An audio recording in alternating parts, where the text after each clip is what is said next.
दादाजी के साथ घर पहुंची चुड़ैल। आज जो मैं आपको किस्सा सुनाने जा रहा हूँ वो मेरे दादाजी के साथ हुआ था। दिसंबर के कड़ी ठंड का समय था, घना कोहरा छाया था। दादाजी शहर में क्लर्क थे। उस दिन सारे लोग जल्दी कार्यालय का सारा काम खत्म करके घर की तरफ निकल रहे थे। दादाजी उस समय के बड़े अधिकारियों में से एक थे। रोज की तरह ही उस दिन काम खत्म होने के बाद घर के लिए अपनी गाड़ी से रवाना होने लगे। रास्ते में उन्हें हाथ से कुछ सामान भी लेना था तो वे अपने साथियों से अलग हो गए। उन्होंने घर की कुछ जरूरत के सामान लिए और गाड़ी आगे बढ़ा दी। आगे जाने पर उन्हें कुछ मछली बाजार दिखा और वे मछली खरीदने के लिए रुक गए। ताज़ी मछलियां लेने और देखने में टाइम ज्यादा ही गुजर गया। उनकी जब अपनी घड़ी पर नजर गई तो उन्हें आभास हुआ कि आज तो घर जाने में बहुत देर हो जाएगी और ये सब लेकर घर पहुंचने में काफी समय लग जाएगा। फिर यही सब सोचकर उन्होंने सोचा कि क्यों ना जंगल के रास्ते से निकला जाए, तो जल्दी पहुंच जाऊंगा। तो उन्होंने अपना रास्ता बदला और जंगल की तरफ अपनी गाड़ी को घुमा लिया। रात के 10 बज चुके थे। गाड़ी तेज रफ्तार से आगे बढ़ रही थी। तभी अचानक तेज ब्रेक के साथ गाड़ी को रोकना पड़ा। उनकी गाड़ी के आगे एक औरत जोर जोर से रो रही थी। उन्होंने सोचा इस वीराने में ये औरत क्या कर रही है। उन्हें लगा कि कोई मजदूर की पत्नी होगी जो नाराज होकर घर छोड़कर जंगल में भाग आई है। तो उन्होंने उससे पूछा कि यहाँ जंगल में तुम क्या कर रही हो, लेकिन उसने कोई जवाब न देकर और जोर जोर से रोने लगी। सारे जंगल में उसकी हूँ सी सिसकियां गूंज रही थी। फिर दादाजी ने पूछा तुम्हारा घर कहाँ है, लेकिन वो कुछ भी ना बोली। तब दादाजी ने कहा कि आज चलो मेरे घर में रहना, सुबह अपने घर चली जाना। ये जंगल बहुत सारे जंगली जानवर से भरा है, रात भर यहाँ मत रुको। चलो आज मेरे घर में सबके लिए खाना बना देना और कल सुबह अपने घर चली जाना। उसने ये सुना तो झट से तैयार हो गई और गाड़ी में पीछे की सीट पर बैठ गई। सिर में बड़ा सा घूंघट डालने की वजह से उसका चेहरा छिपा हुआ था। कुछ ही देर में गाड़ी घर के दरवाजे पे थी। घर के लोग कब से उनकी राह देख रहे थे। गाड़ी रुकते ही माँ ने पूछा आज तो बहुत देर हो गई और सारे लोग आ भी चुके हैं। तब उन्होंने सारी बातें अपनी माँ को बताई और कहा कि आज खाना इससे बनवा लो, कल सुबह ये अपने घर चली जाएगी। इतनी रात को बेचारी जंगल में कहाँ भटकती, इसलिए मैं ले आया। पर माँ को कुछ संदेह हो रहा था कि कहीं चोर तो नहीं है, रात को सोने के बाद या खाना बनाते समय कहीं घर के सामान ही चुरा कर ना ले जाए। पर बेटे की बात को कैसे माना करती।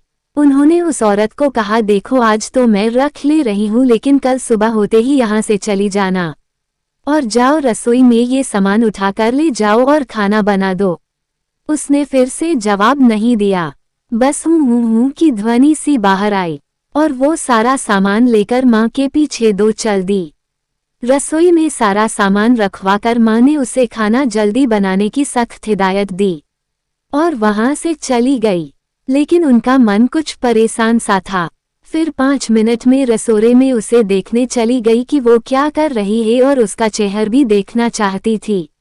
लेकिन वहां पहुंची तो देखा कि वो मछलियों का थैला निकल रही थी। उन्होंने बहुत जोर से गुस्से में कहा यहाँ सब खाने का इंतजार कर रहे हैं और तुम अभी तक मछलियां ही निकल रही हो, कल सुबह तक बनाओगी क्या। उसके सिर पर घूंघट अभी भी था तो चेहरा देखना मुश्किल था। उन्होंने उससे कहा तुम जल्दी से खाने की तैयारी करो, मैं आग सुलगा देती हूँ, काम जल्दी हो जाएगा।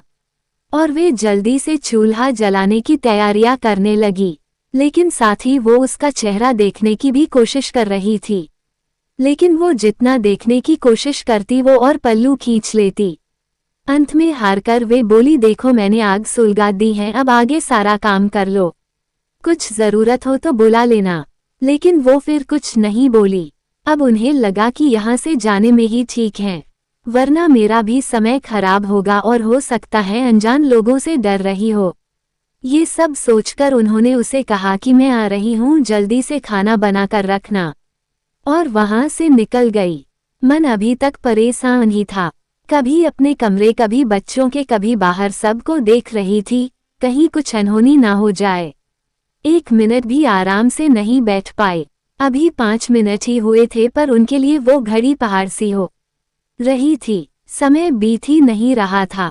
8 मिनट बड़ी मुश्किल से गुजरे और वे तुरंत ही कुछ सोचकर रसोई की तरफ दौड़ी और वहां पहुंचकर जैसे ही उन्होंने रसोई घर का नजारा देखा, उनकी आंखें फटी की फटी रह गई। उनके पैर बिल्कुल ही जम गए, ना उनसे आगे जाया जा रहा था ना ही पीछे। उनके हृदय की धड़कनें रुक रही थी। वो औरत रसोरे में बैठकर सारी कच्ची मछलियां खा रही थी। सारे रसोरे में मछलियां और खून बिखरा पड़ा था। उसके सिर से घूंघट भी उतरा पड़ा था।